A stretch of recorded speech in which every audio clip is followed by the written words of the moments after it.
Channel of केमिलॉजी crackers. मैं हूं Aishwarya ma'am और मैं सबका वेलकम करती हूं इस वंडरफुल से चैनल में जहां आप बायोलॉजी और केमिस्ट्री के इंपॉर्टेंट कंसेप्ट सीखते हैं विद ट्रिक्स, राइट। चलो, तो आज मैम ने कौन सा सेशन आज मैम लेके आई है? आज मैम एक बहुत ज्यादा इंपॉर्टेंट सेशन लेके आई है जो कि क्लास 12th के जो स्टूडेंट्स है ना, उनको कभी कभी डिफिकल्टी होता है समझ में, दैट इज जेनेटिक्स, है ना। आपको पता है ये जो आपका जेनेटिक्स है इसके अंदर it is the second unit और इसके अंदर आपके 2 चैप्टर्स आते हैं, that is principles of inheritance and variation and molecular basis of inheritance.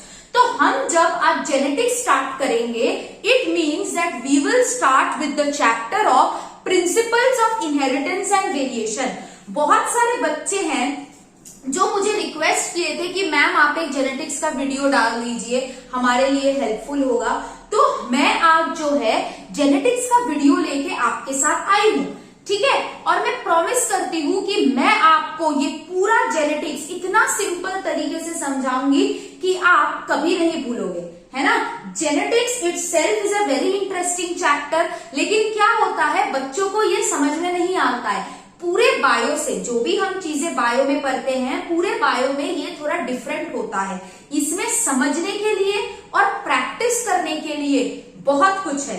So don't worry, हम ये पूरा जो आपका जेनेटिक्स है पूरा कंप्लीट कर लेंगे और आपको सारा चीज, इट्स माय प्रॉमिस, कि इजीली एंड सिंपली समझ में आएगा, राइट।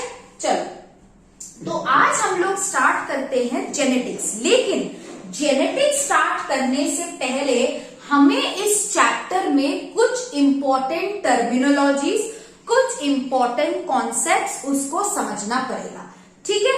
सो स्टार्टिंग विथ, पहले तो ये चैप्टर जेनेटिक्स है। जेनेटिक्स का मतलब क्या है? जेनेटिक्स का मतलब है कि किसी के भी बॉडी के अंदर, देखो जेनेटिक्स ह्यूमन जेनेटिक्स हो सकता है, फ्लावर जेनेटिक्स हो सकता है, डॉग का भी जेनेटिक्स हो सकता है, कैट का भी जेनेटिक्स हो सकता है। तो जेनेटिक्स का मतलब क्या होता है?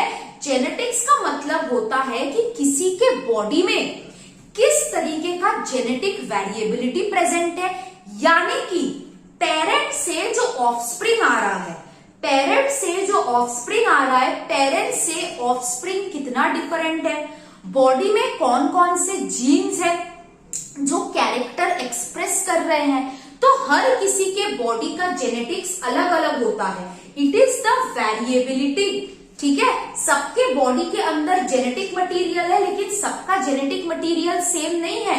मेरा डीएनए है ना और तुम्हारा डीएनए, पड़ोसी का डीएनए बिल्कुल सेम नहीं है। तो ये अलग अलग डीएनए की वजह से लोगों में अलग अलग कैरेक्टर आते हैं। तो इसी कैरेक्टर के बारे में हम जेनेटिक्स में डिटेल में स्टडी करते हैं। जेनेटिक्स केवल ह्यूमंस के लिए नहीं होता है, प्लांट्स में भी डीएनए प्रेजेंट है, प्लांट्स में भी बहुत सारे कैरेक्टर होते हैं। तो जब हम जेनेटिक्स की बात करते हैं तो वो किसी का भी हो सकता है, किसी का भी जेनेटिक मटेरियल की हम बात कर सकते हैं। अब हम लोग स्टार्ट करेंगे विद सम इंपॉर्टेंट टर्मिनोलॉजीज। पहला टर्मिनोलॉजी है आपका कैरेक्टर। पहला टर्मिनोलॉजी है आपका कैरेक्टर। अब ये कैरेक्टर क्या होता है? कैरेक्टर मतलब क्या समझते हो? मैं सीधा भाषा में तुम लोगों से पूछूंगी कि what do you mean by character? What is character? Character मतलब क्या होता है? तुम लोग देखे होंगे कि मान लो किसी दोस्त से तुम नोट्स मांगे, ठीक है, वो तुमको नहीं दिया, ठीक है, लेकिन जब वो मांगता है तुमसे, तुम हमेशा दे देते हो। तुम क्या बोलते हो?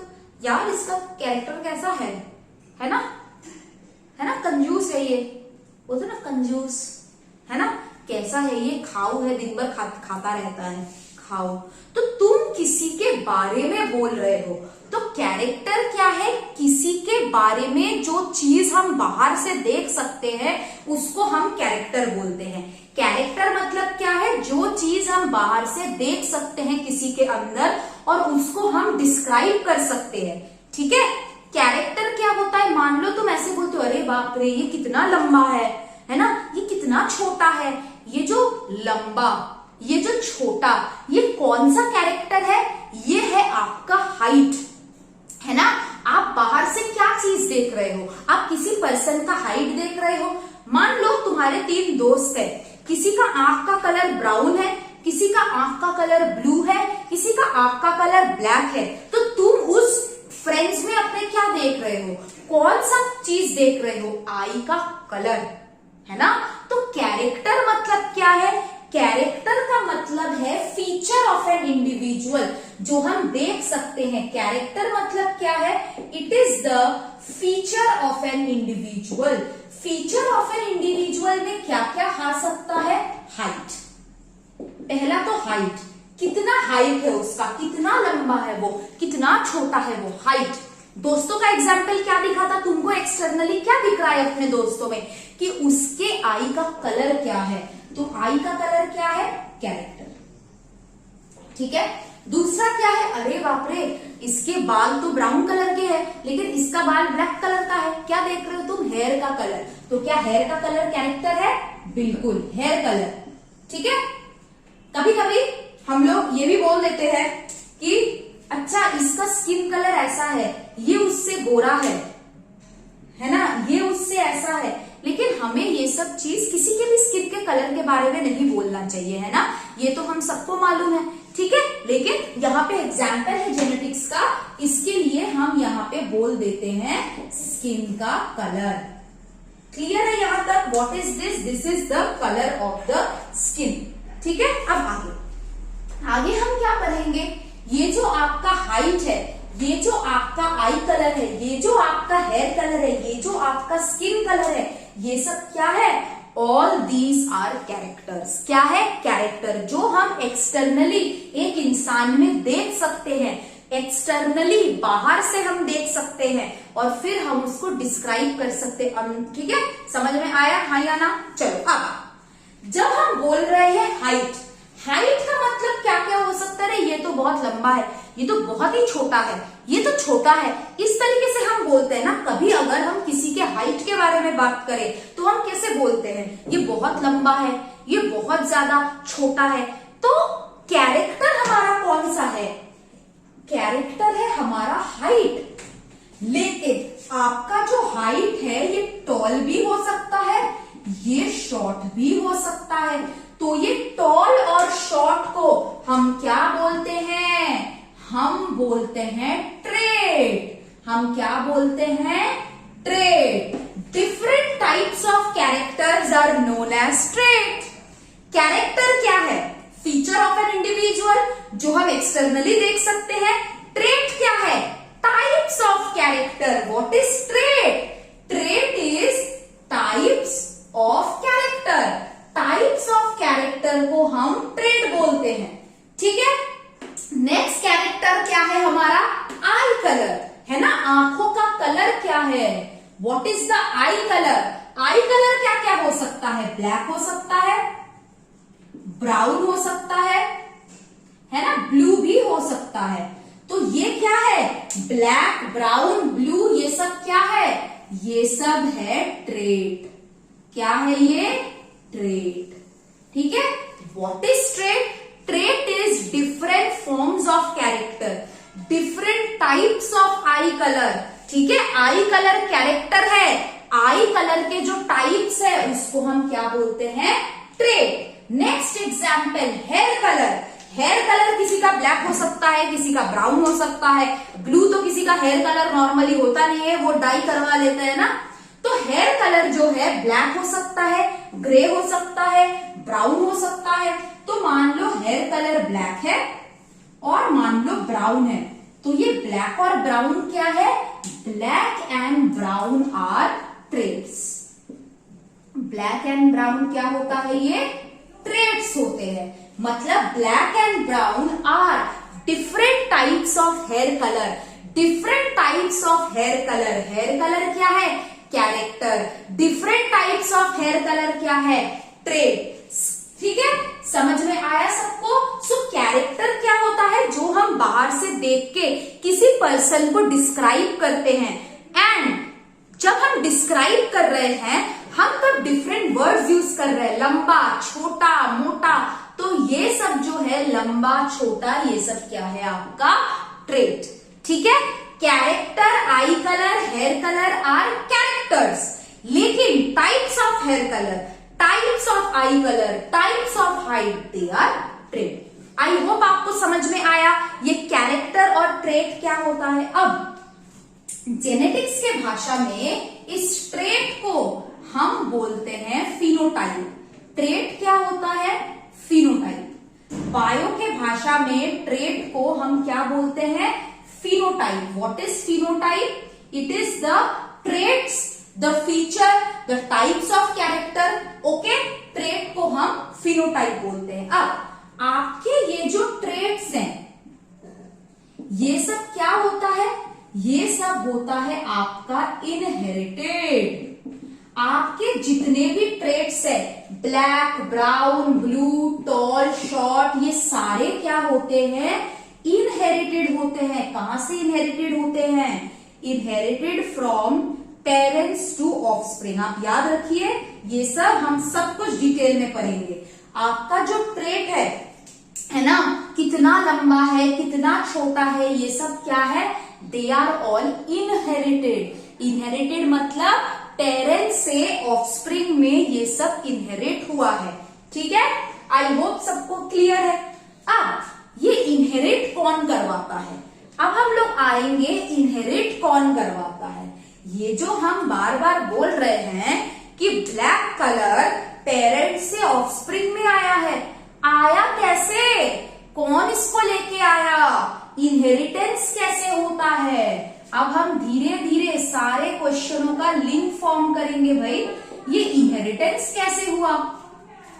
ब्लैक कलर कैसे गया? पेरेंट में ब्लैक कलर था, हम देख रहे हैं कि ऑफस्प्रिंग में भी ब्लैक कलर है। कैसे हो गया इस ऐसे? कैसे पेरेंट से ऑफस्प्रिंग में ये कलर गया? अब हम ये पढ़ेंगे। अब क्या पढ़ना है हमें?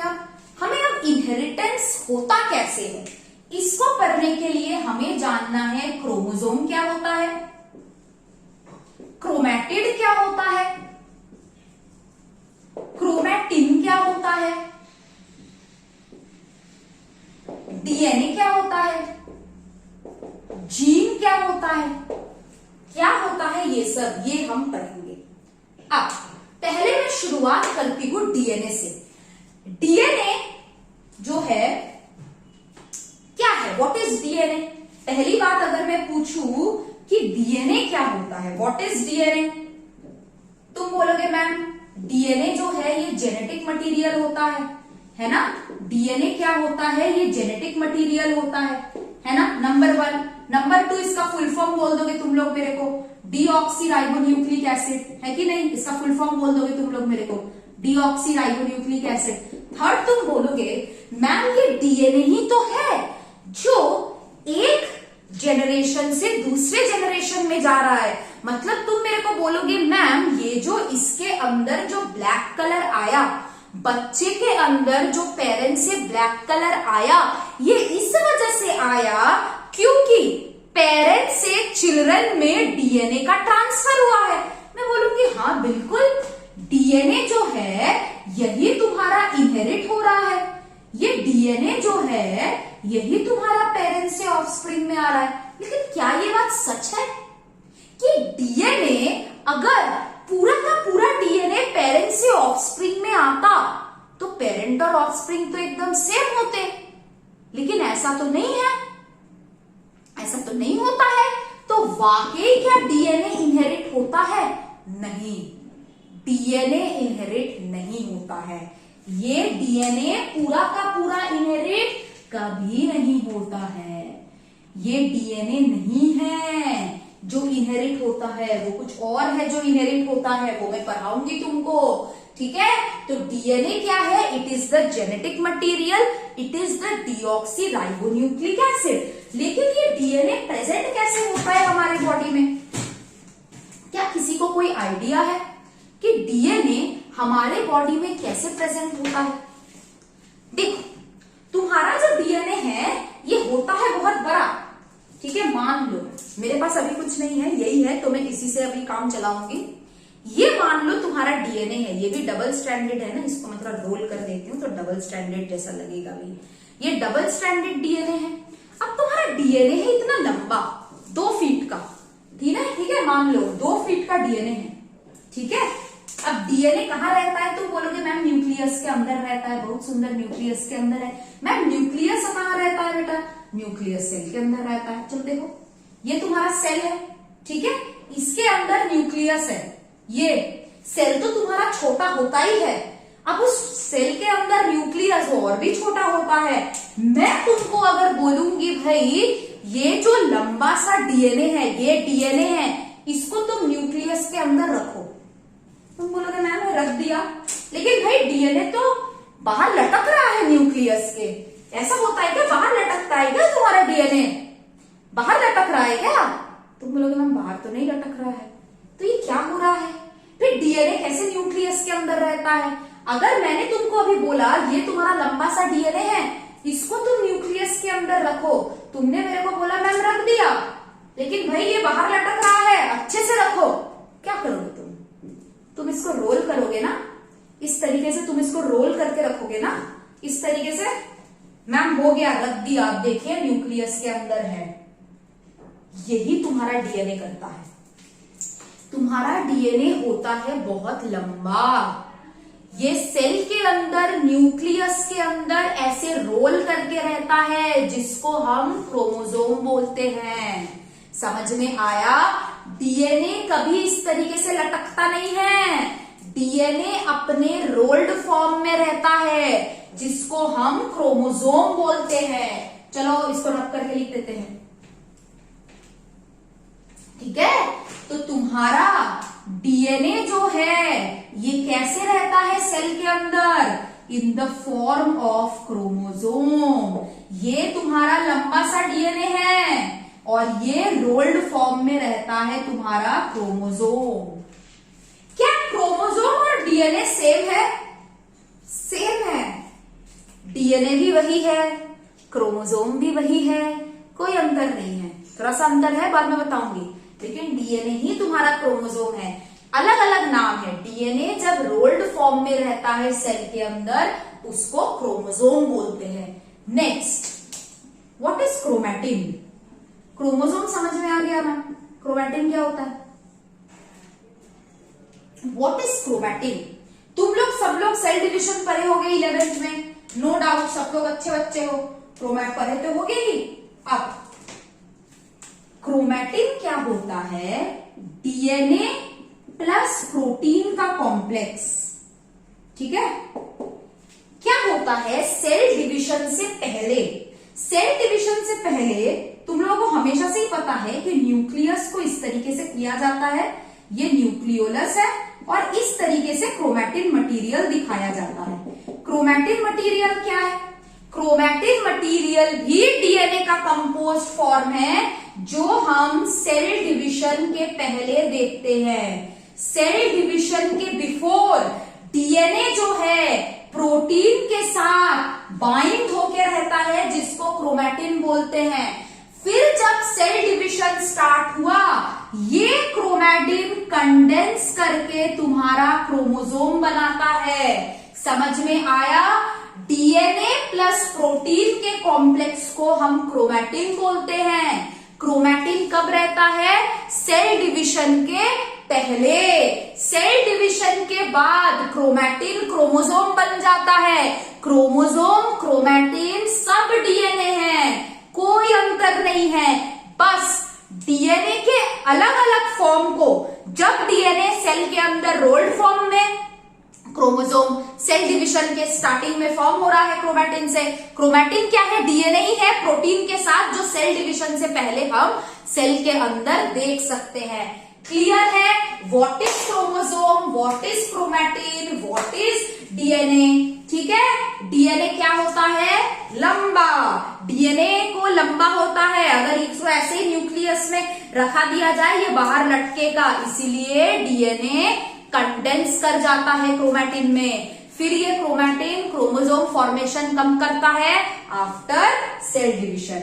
आई होप सबको यहाँ तक क्लियर है, कोई डाउट नहीं है। अब मैं डिटेल में पढ़ाऊंगी तुमको क्रोमोसोम क्या होता है, इनहेरिटेंस किस चीज से होता है, ठीक है। चलो कैरेक्टर ट्रेट सबको समझ में आया। कैरेक्टर क्या होता है? एक्सटर्नल फीचर जिससे हम किसी को डिस्क्राइब कर रहे हैं, है ना। अभी भी हम लोग इनहेरिटेंस कैसे होता है उसी पे हम चलते हैं, ठीक है। व्हाट इज इनहेरिटेंस, कैसे हो रहा है ये इनहेरिटेंस, कैसे पेरेंट का ब्लैक कलर भाई बच्चे में भी आ रहा है, कैसे हो रहा है ये सब कुछ हम देखेंगे। चलो अब मैं बात करती हूं क्रोमोसोम के बारे में। अब हम बात करेंगे क्रोमोसोम के बारे में डिटेल में, ठीक है। दो चीज मैं यहां पे ड्रॉ कर रही हूं, एक ये और एक ये दोनों क्या है? इसको मैं ए बोल रही हूं, इसको मैं बी बोल रही हूं। What is A and what is B, बताओ। ये ए क्या है और ये बी क्या है? बोलोगे मैम ये क्या है? बेटा देखो, बी तो तुम लोग बोलोगे क्रोमोसोम है, बी तो तुम लोग बोलोगे मैम क्रोमोसोम है, बट व्हाट इज ए? भाई ए भी क्रोमोसोम है, ए भी क्रोमोसोम है। ये दोनों के दोनों क्रोमोसोम है। इसमें डिफरेंस किस बात का आ रहा है? अंतर किस बात का आ रहा है? क्या डिफरेंस है इसमें? पहले वाला जो क्रोमोसोम है इसमें केवल और केवल इसके पास एक ही डंडा है, एक ही आर्म है, जिसको हम क्रोमैटिड बोलते हैं। तो पहले वाला जो क्रोमोसोम है इसके पास एक ही क्रोमैटिड है।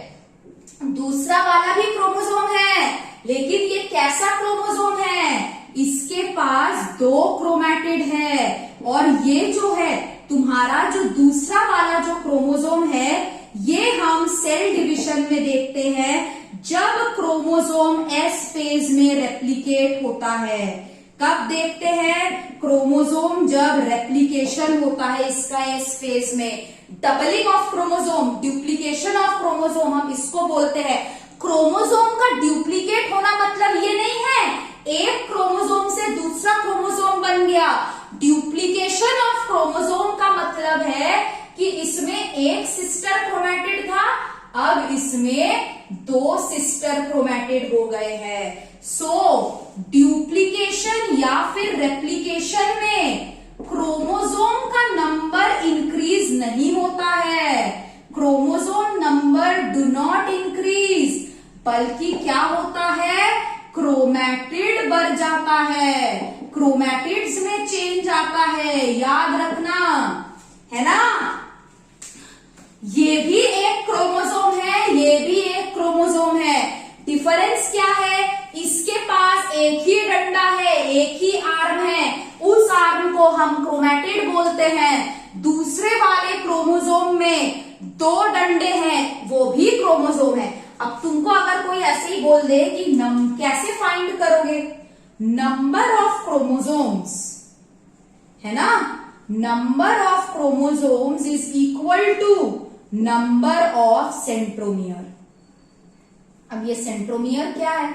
सेंट्रोमियर ये बीच वाला गोल वाला पोर्शन है, ठीक है, इसको सेंट्रोमियर बोलते हैं। अगर एक सेंट्रोमियर है मतलब एक क्रोमोसोम है, अगर दो सेंट्रोमियर है मतलब दो क्रोमोसोम है। फॉर एग्जाम्पल अगर मैं तुमसे पूछूं कि ये कितने क्रोमोसोम होंगे बेटे, तुम बोलोगे मैम दो सेंट्रोमियर है तो दो क्रोमोसोम होगा। Very good. अगर मैं तुमसे पूछूं कि बेटा ये कितना क्रोमोसोम है बताना, तुम बोलोगे मैम ये एक ही क्रोमोसोम है। Very good. अब अगर मैं तुमसे पूछूं अब इसका बताओ मेरे को बेटा ये कितने क्रोमोसोम है साथ में, तुम बोलोगे मैम इसमें दो क्रोमोसोम है। Very good. जितने सेंट्रोमियर होंगे उतने ही आपके क्रोमोसोम होंगे। Number of chromosomes is equal to number of centromere. समझ में आया? अब ये जो डंडा है इसका, इसके डंडे के पास क्या है? कुछ नहीं है, डीएनए है। कुछ भी नहीं है, केवल और केवल डीएनए है। समझ में आया? क्रोमोसोम क्या है? क्या बोला मैंने? डीएनए है। समझ में आया? अब दूसरा चीज क्या ड्रॉ किया मैंने? एक ऐसा क्रोमोसोम है, ये भी एक क्रोमोसोम है, ये भी एक क्रोमोसोम है, ठीक है। अब ये क्या है? ये एक ही क्रोमोसोम है, ये भी एक ही क्रोमोसोम है, लेकिन डीएनए का अमाउंट इसमें कितना था? मान लो डीएनए का अमाउंट इसमें था C, इसमें क्या हुआ, क्रोमोसोम के ड्यूप्लीकेशन के बाद एक और सिस्टर क्रोमैटिड आ गया, हाँ या ना, एक और सिस्टर क्रोमैटिड आ गया, तो यहाँ पे डीएनए कितना बन गया, डीएनए यहाँ बन गया 2C, यानी कि यहाँ पे डीएनए का ड्यूप्लीकेशन हुआ, जो कि आपके एस फेज में होता है, ठीक है, C से 2C। तो अगर तुमको कभी कोई बोले what is the total DNA count, DNA count is equal to number of chromatids, जितने क्रोमैटिड्स होंगे उतना डीएनए काउंट होगा, ठीक है। यहाँ पे डीएनए काउंट क्या है, एक ही सिस्टर क्रोमैटिड है तो C, यहाँ पे कितना है, 2 सिस्टर क्रोमैटिड है तो 2C। समझ में आया सबको, हाँ या ना, कि किस तरीके से ये चीज होता है। अब इसी क्रोमोसोम में हमें पढ़ना है ऑटोसोम्स क्या है और एलोसोम्स क्या है। What is autosomes and what is allosomes? Autosomes क्या होता है, सोमैटिक क्रोमोसोम्स, जो आपके बॉडी के सेल्स में रहता है, somatic chromosomes. Autosomes are somatic chromosomes. क्या होता है autosomes, they are somatic chromosomes. कितने रहते हैं ये, 22 पेयर्स, है ना। हम ह्यूमंस की बात कर रहे हैं, ह्यूमंस में 23 पेयर ऑफ क्रोमोसोम रहता है, ठीक है। एलोसोम्स क्या होता है, दे आर सेक्स क्रोमोसोम्स, जो कहां पे रहता है, आपके जर्म सेल्स में, है ना, जर्म सेल्स में रहता है। कौन सा होता है, 23rd पेयर, है ना। कैसा होता है, XX फीमेल में होता है, मेल में XY होता है ना। फीमेल में XX होता है, मेल्स में XY होता है, ठीक है। तो ये तुम्हारा क्रोमोसोम था, क्या था, ये दोनों के दोनों क्रोमोसोम है, ए भी क्रोमोसोम है, बी भी क्रोमोसोम है। डिफरेंस क्या है कि इसका सिस्टर क्रोमैटिड एक ही है, इसका सिस्टर क्रोमैटिड 2 है, ठीक है। अगर हमें नंबर ऑफ क्रोमोसोम्स फाइंड करने बोले, it is equal to the number of centromere, ठीक है। जब सेल डिवीजन के टाइम पे हम बोलते हैं क्रोमोसोम का डुप्लीकेशन हुआ है, ये नहीं होता है, एक क्रोमोसोम से दूसरा क्रोमोसोम नहीं बन जाता है, क्रोमोसोम नंबर सेम होता है, चेंज किस में आता है, क्रोमैटिड्स में। समझ में आया। नेक्स्ट क्या है, हम डीएनए काउंट में देखना सीखे। DNA count is equal to the number of chromatids. अगर एक सिस्टर क्रोमैटिड है तो डीएनए काउंट सिंगल होगा, अगर 2 सिस्टर क्रोमैटिड है डीएनए काउंट डबल होगा। अब हम लोग नेक्स्ट पढ़ेंगे कि आपका जीन क्या है, आपका अलील क्या है और ये किस तरीके से रहते हैं। इसको एक बार देख लो, फिर हम आगे स्टार्ट करेंगे। चलो, होप आप सब लोगों को ये समझ में आया है। अब हम लोग पढ़ने वाले हैं व्हाट इज जीन, ठीक है। जीन क्या होता है, ठीक है, ये जीन क्या होता है। चलो, सब लोगों को समझ में आया कि क्रोमोसोम क्या होता है, हम किसको क्रोमोसोम बोलते हैं और किसको क्रोमैटिड बोलते हैं। अब इसी क्रोमोसोम के मदद से हम देखने वाले हैं कि व्हाट इज जीन। अब आपका क्रोमोसोम जो है ये कुछ भी नहीं है, केवल और केवल आपका डीएनए है कि नहीं। क्रोमोसोम क्या है, डीएनए का रोल्ड फॉर्म है, क्योंकि डीएनए को जगह नहीं मिला था सेल में जाने का, ठीक है ना। तो आपका अभी जो जीन है वो हम देखने वाले हैं। मान लो ये तुम्हारा क्रोमोसोम है, ठीक है, this is your chromosome, this is your 1 chromosome. अब ये पूरा का पूरा क्रोमोसोम में आपका क्या प्रेजेंट होगा, बोलोगे मैम डीएनए होगा, है ना। ये पूरे के पूरे इस क्रोमोसोम में आपका डीएनए प्रेजेंट होगा। तो जीन क्या है, जीन आपका एक छोटा सा डीएनए का टुकड़ा है बस। ये मान लो यहाँ पे ये पूरे डीएनए में से ये छोटा सा टुकड़ा आपका जीन है। तो जीन भी डीएनए है, जीन भी डीएनए है, लेकिन कैसा डीएनए है, पूरा डीएनए का एक छोटा सा टुकड़ा को हम बस जीन बोलते हैं। पूरे डीएनए के एक छोटे से टुकड़े को हम क्या बोलते हैं, जीन। अब यही जो जीन है ये पेरेंट से ऑफस्प्रिंग में जाता है, यही जीन तुम्हारा इनहेरिटेंस करवाता है। तो what is gene, it is the unit of inheritance. What is gene? It is the unit of inheritance. यही जीन तुम्हारा पेरेंट से ऑफस्प्रिंग में जाता है। तो हमें क्या लिखूंगी? Gene is a segment of DNA, पूरा डीएनए नहीं, एक डीएनए का सेगमेंट। ठीक है, gene is the unit of inheritance, gene is a segment of DNA जो जाता है पेरेंट्स से ऑफस्प्रिंग में। पेरेंट्स टू ऑफस्प्रिंग में आपका क्या जाता है? जीन। समझ में आया सबको? अब ये जीन क्या है? जीन आपका डीएनए है। कैसा डीएनए है? एक डीएनए का बहुत लंबा होता है। देखो मैं तुमको बता रही हूं, अभी दिखा रही हूं तुमको। ये तुम्हारा डीएनए है, ये पूरा का पूरा डीएनए है, लेकिन केवल और केवल यही वाला जो ऊपर वाला पोर्शन है तुम्हारा, ये जो मैंने जिसको ऊपर ऐसे पकड़ के रखा है, ये जो तुम्हारा ऊपर वाला ये जो छोटा सा पोर्शन है, ये जीन है, बाकी का पूरा डीएनए है। ठीक है, तो जीन क्या होता है? डीएनए का एक छोटा सा पोर्शन। ये तुम्हारा पूरा डीएनए है, दिस इज योर डीएनए, ये पूरा डीएनए है। ये छोटा सा पोर्शन एक क्रोमोसोम है। ये जो छोटा सा पोर्शन है ये आपका जीन है। ठीक है, ओके, ठीक है। चलो, तो जीन क्या होता है? It is the unit of inheritance, a short segment of DNA. लेकिन ये जीन करता कैसे है? अभी थोड़ी देर पहले मैंने तुमको जब कैरेक्टर और ट्रेट पढ़ाया था, मैंने बोला था, मैं तुमको समझाऊंगी, मैंने क्या बोला था कि जितने भी आपके ट्रेट होते हैं वो सारे पेरेंट्स से ऑफस्प्रिंग में इनहेरिट होते हैं। अब ये ट्रेट इनहेरिट कैसे होते हैं अब तुमको पता चल गया। मैम ट्रेट जो है अब पता चला कि जीन से इनहेरिट होते हैं।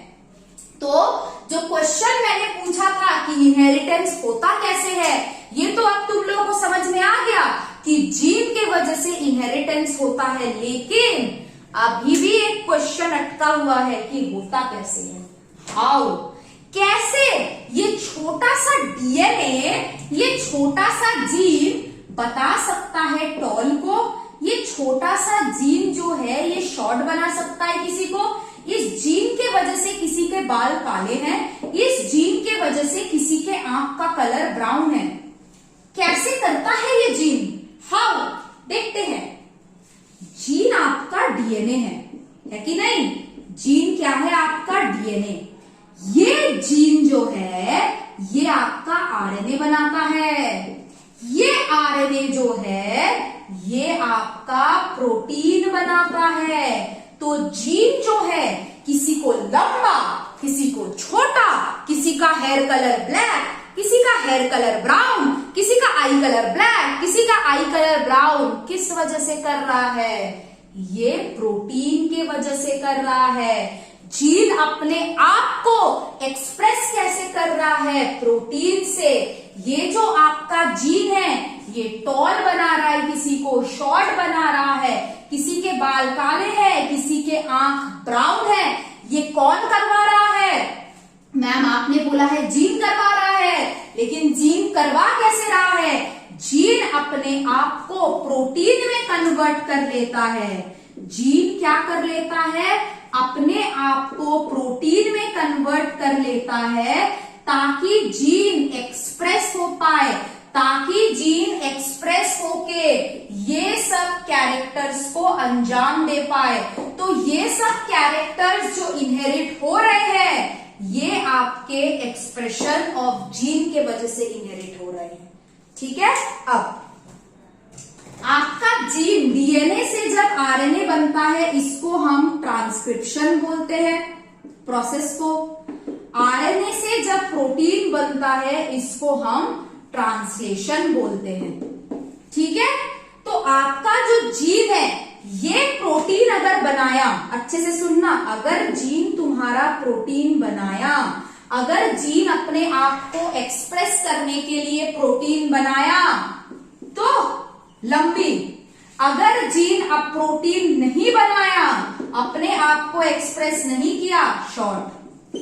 समझ में आया? मान लो अगर जीन प्रोटीन बनाया, मान लो अपने आप को एक्सप्रेस किया, ब्लैक हेयर। अगर जीन अपने आप को एक्सप्रेस करना बंद कर दिया, यानी कि वो ब्लैक हेयर वाला प्रोटीन नहीं बनाया, ब्राउन है। बहुत सिंपल है ये। तो जीन अपने आप को एक्सप्रेस कर रहा है by the help of protein. अगर तुम्हारा प्रोटीन बनता है तो आदमी लंबा हो जाएगा, अगर प्रोटीन जीन अपने आप को एक्सप्रेस नहीं कर पा रहा है तो ब्राउन हेयर हो जाएगा। ये बहुत सिंपल तरीका है इसको समझने का कि अगर जीन किसी को टॉल करना चाहता है तो वो अपने आप को एक्सप्रेस करेगा, वैसा प्रोटीन बनाएगा जिससे वो टॉल है। अगर जीन अपने आप को एक्सप्रेस नहीं करना चाहता, बैठा रहेगा, रिलैक्स करेगा, आदमी जो है शॉर्ट हो जाएगा। Clear, very simple. ये था तुम्हारा जीन। जीन कुछ नहीं है, it is a segment of DNA, it is again a DNA, it is the unit of heredity. Unit of inheritance के साथ साथ जीन को हम यूनिट ऑफ हेरेडिटी बोलते हैं। और ये जो तुम्हारा जीन है, एक कैरेक्टर से दूसरे कैरेक्टर में जो जा रहा है, पेरेंट से ऑफस्प्रिंग, ये किस वजह से जा रहा है? केवल और केवल आपके जीन के वजह से जा रहा है। ठीक है, अब हम समझ लिए। अब एलील क्या होता है? What is allele? जीन तो हम समझ लिए, ये होता है। अब एलील क्या होता है, अच्छे से समझना इसको। जीन किसको कंट्रोल कर रहा है? जीन ट्रेट को कंट्रोल कर रहा है ना। ट्रेट क्या है? टाइप्स ऑफ कैरेक्टर है। अब देखो एलील क्या होता है।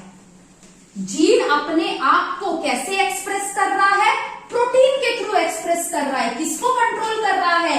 ट्रेट को। ट्रेट मतलब tallness, dwarfness, black hair, brown hair, blue hair, सबको। ठीक है। अब व्हाट इज एलील? एलील क्या होता है?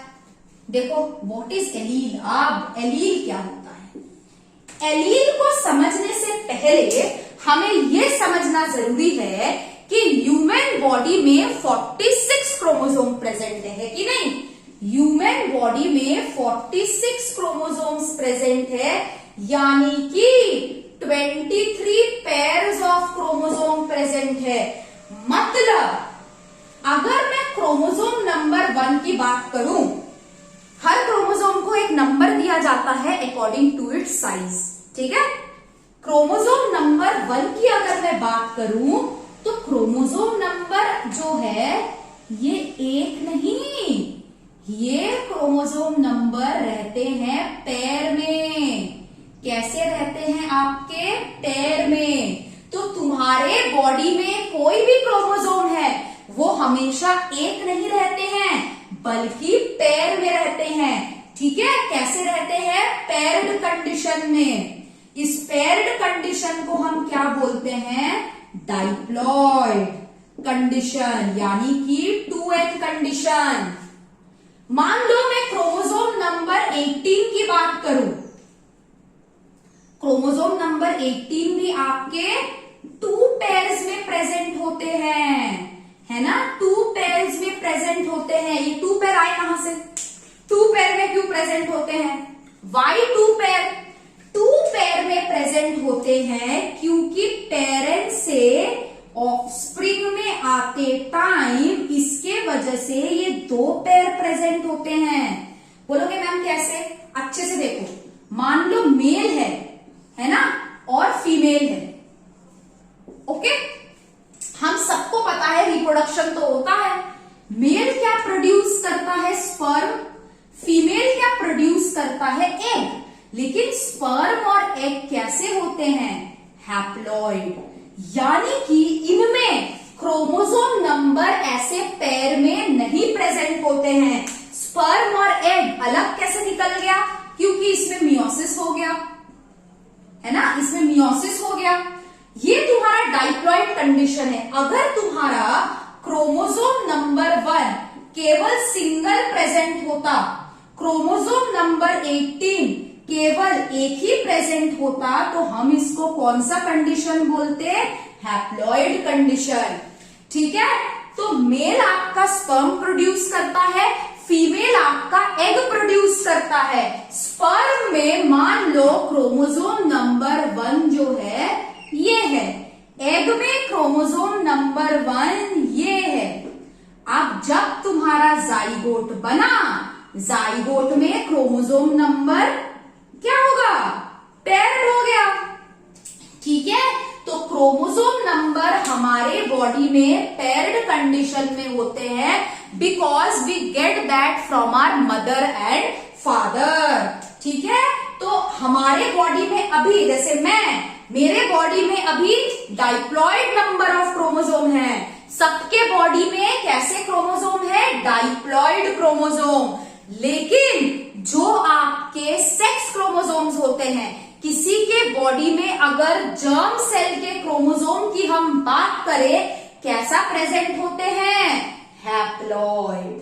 कैसा प्रेजेंट होता है, हैप्लॉइड। और यही दो हैप्लॉइड मिलके बाद में दो डाइप्लॉइड बनाता है। ओके, अब मैं बात करती हूं एलील का। अब मैं बात करूंगी एलील का।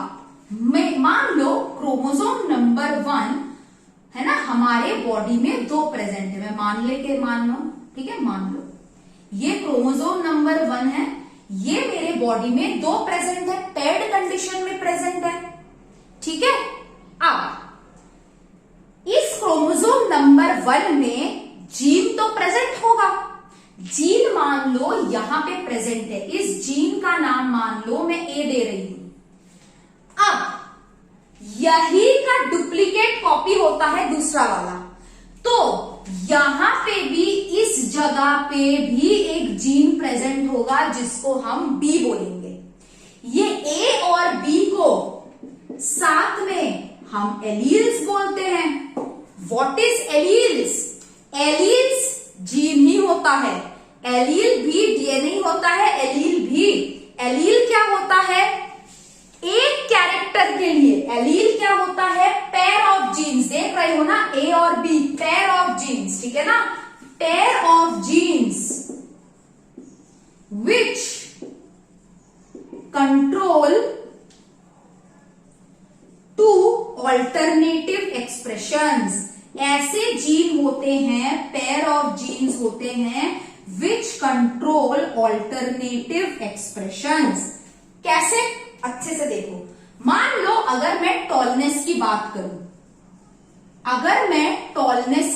करूं, ठीक है, टॉलनेस के लिए जो जीन है वो इधर प्रेजेंट है, वो ए है और बी भी है। तो इसका मतलब क्या होता है, अच्छे से देखना।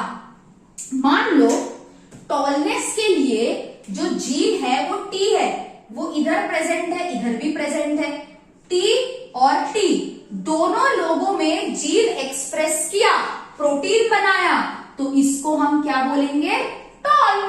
इसमें मान लो टी है, ठीक है ना, टी है, इधर स्मॉल टी हो गया, टी ने एक्सप्रेस किया, स्मॉल टी ने नहीं किया, तो ये भी टॉल बन गया। मान लो दोनों जगह पे स्मॉल टी है, ये भी एक्सप्रेस नहीं किया, ये भी एक्सप्रेस नहीं किया, तो ड्रॉप हो जाता है। तो एलील क्या होता है, they are a pair of genes. आपके बॉडी में, मेरे बॉडी में जो जीन है वो हमेशा एलील में प्रेजेंट होता है। अब एलील फिर से डबल क्यों होता है, क्योंकि हमारे बॉडी में क्रोमोसोम पेयर्ड है। अगर मैं इधर बात करूं, अब मैं अगर इसकी बात करूं तो मेल में, है ना, मेल में सिंगल क्रोमोसोम प्रेजेंट है, मतलब सिंगल एलील प्रेजेंट होता है। फीमेल में सिंगल क्रोमोसोम प्रेजेंट है, मतलब सिंगल एलील प्रेजेंट होता है।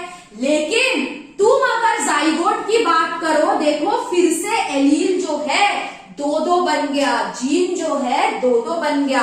तो ये जो तुम्हारा एलील पेयर्ड कंडीशन में रहता है, ये इसी वजह से रहता है क्योंकि बॉडी में क्रोमोसोम पेयर्ड कंडीशन में है। जीन अपने आप को तभी एक्सप्रेस कर पाता है जब ऐसे ये साथ में रहता है। ठीक है, अब नेक्स्ट क्या है, ऐसे जो पेयर्ड क्रोमोसोम रहते हैं इसको हम क्या बोलते हैं, होमोलोगस क्रोमोसोम। क्रोमोसोम नंबर 1 के 2 क्रोमोसोम है, इसको हम साथ में क्या बोलते हैं, होमोलोगस क्रोमोसोम। होमोलोगस क्रोमोसोम क्या होता है, क्रोमोसोम्स जिनका लेंथ भी ठीक है, क्रोमोसोम्स जिनका लेंथ सेम है, सेंट्रोमियर पोजीशन सेम है और लोकाई भी सेम है। लोकाई यानी कि अगर इस क्रोमोसोम में एलील यहां पे प्रेजेंट है तो इस क्रोमोसोम में भी यही प्रेजेंट होगा। ये मैं बात कर रही हूं क्रोमोसोम नंबर 1 की। अगर मैं क्रोमोसोम नंबर 18 को देखूं, इन दोनों का सेम लेंथ है, सेंट्रोमियर पोजीशन भी सेम है। अगर यहाँ पे तुम्हारा जीन रहेगा इसका, इसके दूसरे पैर में भी जीन को इधर रहना पड़ेगा। इसको हम क्या बोलते हैं? Homologous chromosome.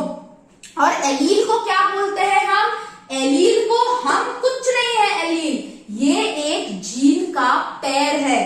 हमारे बॉडी में 2 क्रोमोसोम रहता है ना, 2 क्रोमोसोम मतलब हर एक नंबर का क्रोमोसोम 2 रहता है, तो उस क्रोमोसोम में एलील भी तुम्हारा 2 रहता है। There are 2 genes for each character, ठीक है, 2 जीन रहता है एक कैरेक्टर का, एक टॉलनेस को, एक ड्रॉपनेस को। ठीक है, समझ में आया? हाँ, देखो 2 जीन रहता है ना एक कैरेक्टर के लिए। मान लो किसी के अंदर जो क्रोमोसोम है उसके पास कैपिटल टी भी है, कैपिटल टी भी, अब वो लंबा होगा बहुत ज्यादा, है ना, 6 फीट 7 फीट का लंबा होगा। ठीक है, किसी के पास कैपिटल टी है ही नहीं तो उसका हाइट 5 फीट का हो गया। टॉलनेस का जीन है ही नहीं तो एक्सप्रेस कैसे करेगा? समझ में आया? तो ये था आपका जीन, ये था आपका एलील, ये था आपका क्रोमोसोम, ये था आपका क्रोमैटिड। आई होप सबको यहां तक समझ में आया है अच्छे से। हम नेक्स्ट क्लास में इसको अच्छे से कंटिन्यू करेंगे, मेंडेलियन जेनेटिक्स पढ़ेंगे हम। ये थोड़ा बहुत कंसेप्ट था जो जानना जरूरी था। अगर आप लोगों को ये वीडियो पसंद आया एंड तुम लोग इससे कोई भी अगर कुछ भी छोटा सा मोटा भी नॉलेज अगर गेन किए तो kindly like, share and subscribe और बेल बटन को भी दबा देना ताकि हम लोग जब नया वीडियो लेके आए तो तुम लोगों के पास नोटिफिकेशन पहुंच जाए। Okay, thank you, bye bye, study hard.